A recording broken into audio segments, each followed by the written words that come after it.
How to use Simplywise.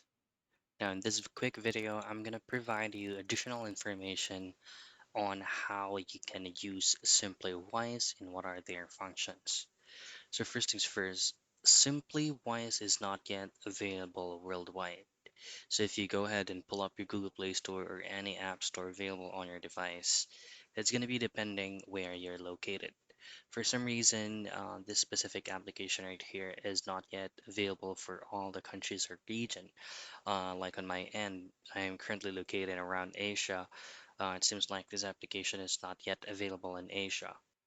But for just a quick view on how you can use this specific application right here, SimplyWise is actually a mobile app for scanning and storing and organizing receipts and business expenses. So users can actually take photos of receipts, which are then digitalized or categorized and saved. It also provides tools for tracking mileage and within the cost estimator feature, creating estimates and invoice for services.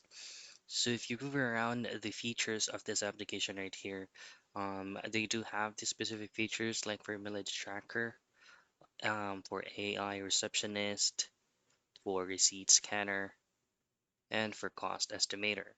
We just have to pull up the application and then upload those files or even take photos of your physical receipts. And that is how you use SimplyWise.